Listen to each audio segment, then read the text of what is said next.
राजा आदित्य ठाकुर ने महात्मा से कहा, तुमने बहुत सुना होगा मेरे बारे में। बताओ, क्या तुम मेरे घमंड की तारीफ नहीं करोगे? महात्मा हरि हंसते हुए बोले, यह कहानी एक घमंडी राजा की है जो घमंड में चुर रहता है। बहुत समय पहले एक छोटे से राज्य में एक राजा रहता था जिसका नाम राजा आदित्य ठाकुर था।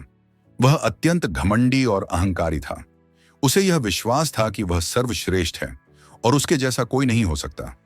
राज्य के लोग, दरबारियों और सवारों के सामने वह अपनी ताकत और धन का खूब प्रचार करता था। हर किसी को वह अपनी दया और कृपा पर निर्भर समझता था।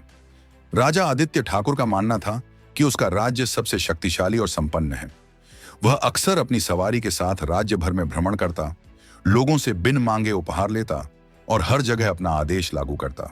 वह अपनी श्रेष्ठता को इस हद तक बढ़ा चुका था कि उसे यह महसूस होता था कि उसके बिना राज्य का अस्तित्व नहीं हो सकता। एक दिन राजा आदित्य ठाकुर ने एक बड़ा उत्सव आयोजित किया जिसमें पूरे राज्य के लोग आमंत्रित थे। उत्सव में राजा ने खुद को भगवान की तरह सम्मानित किया और सभी से यह अपेक्षाएं की कि वे उसकी महिमा का गुणगान करें।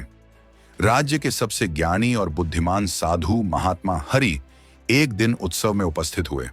राजा आदित्य ठाकुर ने महात्मा से कहा, तुमने बहुत सुना होगा मेरे बारे में। बताओ, क्या तुम मेरे घमंड की तारीफ नहीं करोगे?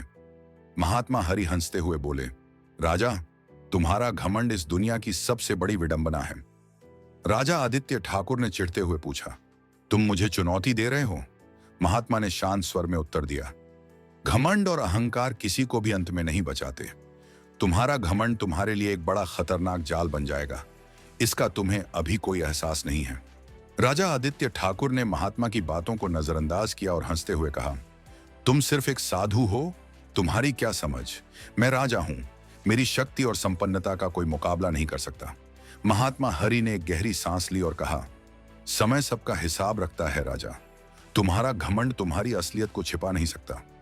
कुछ ही महीनों बाद राजा के राज्य में अचानक से भीषण अकाल पड़ा। राज्य के सारे खेत सूख गए, नदियां भी सूखने लगीं और खाद्य सामग्री का भारी संकट आ गया।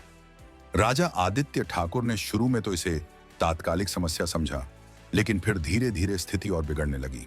राज्य की संपत्ति घटने लगी, दरबारी आपस में लड़ने लगे और लोग दुखी होकर दूसरे राज्यों की ओर पलायन करने लगे।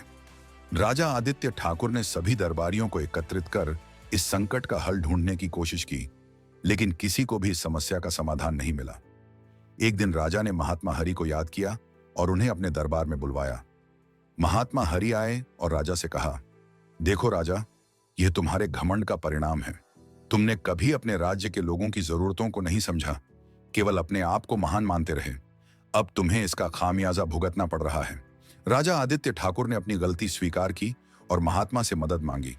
महात्मा हरि ने उसे एक सरल उपाय बताया, राज्य के प्रत्येक नागरिक को मदद पहुंचाओ, उनके लिए जल और अनाज का प्रबंध करो। केवल अपनी शक्ति और धन पर घमंड करने के बजाय सबको साथ लेकर चलो, तभी तुम्हारी स्थिति सुधरेगी। राजा आदित्य ठाकुर ने महात्मा की बात मानी और राज्य भर में राहत कार्य शुरू किए। उसने न केवल अपने राज्य के लोगों की मदद की, बल्कि अन्य राज्यों से भी सहयोग प्राप्त किया। धीरे धीरे अकाल की स्थिति में सुधार हुआ और राज्य फिर से समृद्ध होने लगा। इस कठिन समय में राजा आदित्य ने सच्चे नेतृत्व और विनम्रता का मतलब समझा। उसने अपना घमंड छोड़ दिया और अपने राज्य के लोगों के लिए काम किया। वह जान चुका था कि घमंड में इंसान कभी नहीं जीत सकता, बल्कि केवल विनम्रता और सच्ची मेहनत से ही सफलता हासिल होती है। समय के साथ राजा आदित्य ने अपने राज्य को पुनः समृद्ध किया, लेकिन अब वह पहले जैसा घमंडी नहीं था। वह एक सच्चा और दयालु शासक बन चुका था जो अपने लोगों की खुशहाली के लिए हमेशा तत्पर रहता था।